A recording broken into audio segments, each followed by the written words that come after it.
ইহা এমন একটি দোয়া, যেই দোয়া পড়লে মানুষের জীবন পরিবর্তন হয়ে যায়। সুতরাং জীবন পরিবর্তন করার দোয়া, জীবন চেঞ্জ করার দোয়া বিশ্বনবী সাল্লাল্লাহু আলাইহি ওয়াসাল্লাম আমাদের শিক্ষা দিয়েছেন। তাই বন্ধুগণ, আপনার জীবনে যদি দুঃখ, কষ্ট, দুশ্চিন্তা, হতাশা থাকে, তাহলে এই দোয়াটি আপনার জন্য অত্যন্ত গুরুত্বপূর্ণ। অনেকেই এই দোয়াটি পড়ে জীবন বদলে যাওয়ার অভিজ্ঞতা পেয়েছেন।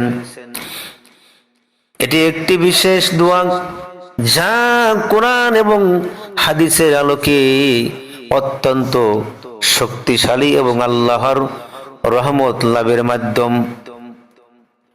বন্ধুগণ আমার, আল্লাহ পাক রব্বুল আলামিনের রহমত কিন্তু চাইলেই পাওয়া যায় না। কারণ আল্লাহ রাব্বুল আলামিন যার উপর অনুগ্রহ ঢেলে দিয়েছেন, ঢেলে দিয়েছেন, তার জীবনে আর কোনো কিছু লাগবে না। আল্লাহর রহমত যার উপর আসে, তার কোনো চিন্তা নেই, আসমানও চিন্তা নেই, জমিনও চিন্তা নেই। কারণ হচ্ছে বান্দা আল্লাহর কাছে দোয়া করে কি বলে জানেন? আল্লাহুম্মা ইন্নী আসআলুকা মিন ফাদলিকা ওয়া রাহমাতিকা। আয় আল্লাহ তাআলা, আমি আপনার অনুগ্রহ ও দয়া প্রার্থনা করছি। আয় আল্লাহ, একমাত্র আমরা আপনার কাছে অনুগ্রহ প্রার্থনা করছি, আপনার দয়া প্রার্থনা করছি। আল্লামা রুমি রাহমাতুল্লাহ আলাইহি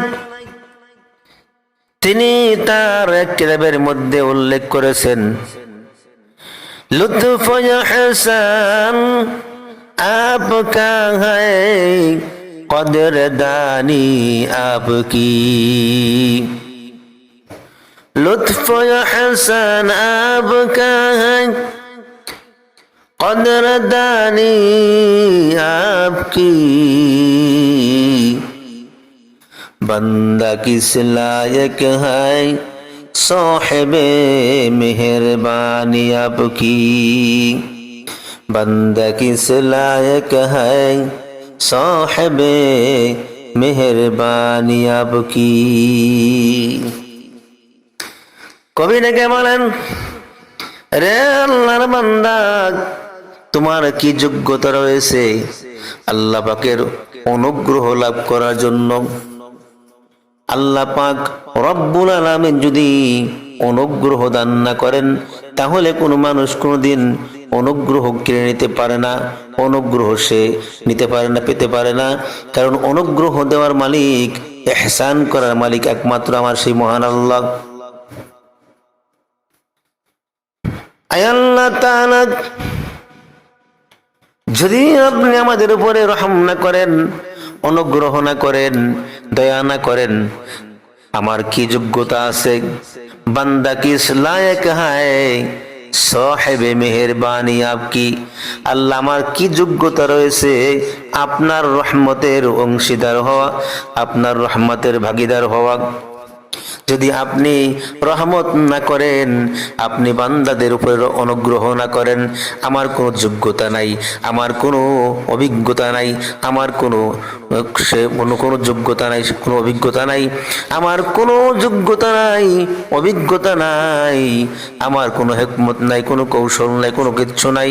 আয় আল্লাহ তাআলা, আপনি আমাকে অনুগ্রহ করেছেন, এজন্য আমি বেঁচে আছি। আপনি দয়া না করলে আমি কখনোই বাঁচতে পারতাম না।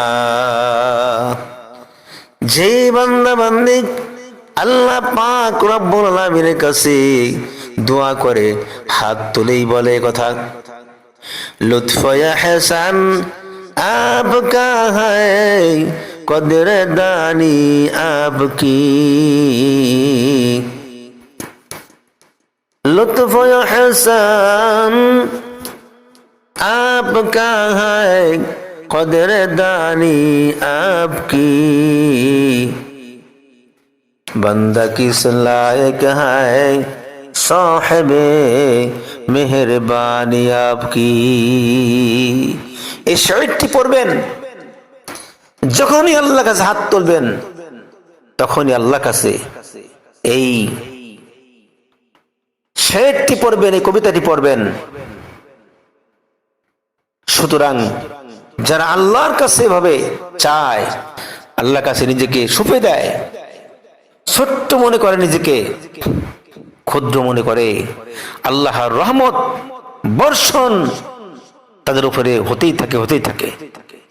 কারণ বৃষ্টির পানিগুলো কিন্তু জমিনে উঁচু স্থানে জমা হয় না। যেখানে জমিনের নিচু নিচু স্থান রয়েছে, সেই নিচু নিচু জায়গার মধ্যে বৃষ্টির রহমতের পানিগুলো বর্ষিত হয়। ঠিক তেমনি ভাবে আল্লাহ রাব্বুল আলামিনের রহমত, আল্লাহ পাকের অনুগ্রহ, ইহসান পাওয়ার জন্য আপনার আমার দিলকে ঠিক আল্লাহর দিকে রুজু করতে হবে, আল্লাহমুখী করে দিতে হবে। তাহলেই কিন্তু আমরা আল্লাহর রহমত আমাদের অন্তরে কলবে আসবে ইনশাআল্লাহ। এজন্য ভাইয়েরা আমার, আমি যে দোয়াটির কথা বললাম, আল্লাহুম্মা ইন্নী আসআলুকা মিন ফাদলিকা ওয়া রাহমাতিকা ফাইন্নাহু লা ইয়ামলিকুহা ইল্লা আনতা। এই দোয়াটি পড়বেন। এই দোয়াটি কেন এত শক্তিশালী জানেন? এই দোয়াটি এজন্য এত শক্তিশালী যে এই দোয়া আল্লাহর অনুগ্রহ ও দয়া চাওয়া হয়। আল্লাহর অনুগ্রহ ও দয়া চাওয়ার বিশেষ দোয়া, যা সরাসরি আপনার জীবন বরকতময় করতে পারে, একজন মানুষের জীবন সুন্দর করতে পারে। রাসূলুল্লাহ সাল্লাল্লাহু আলাইহি সাল্লাম বলেছেন, আল্লাহর রহমত যার জীবনে থাকে সে কখনো বিপদে পতিত হয় না। বিশ্ব নবী বলেন, যে ব্যক্তির উপরে আল্লাহ পাক রব্বুল আলামিনের রহমত বর্ষিত হয়, যার উপর আল্লাহ পাকের রহমত পতিত হয়, ওই ব্যক্তির জীবনে কোনোদিন আর দুঃখ কষ্ট কিন্তু তার আসে না। কোনো দুঃখ আসবে না, কষ্ট আসবে না, শুধু শান্তি আর শান্তি। বন্ধুগণ আমার, এই দোয়াটি কেন তো শক্তিশালী? এই দোয়াটি নিয়মিত পড়লে রিজিক বৃদ্ধি পায়, দুশ্চিন্তা দূর হয়, বিপদ মুক্তি হয়ে যায়, অন্তরে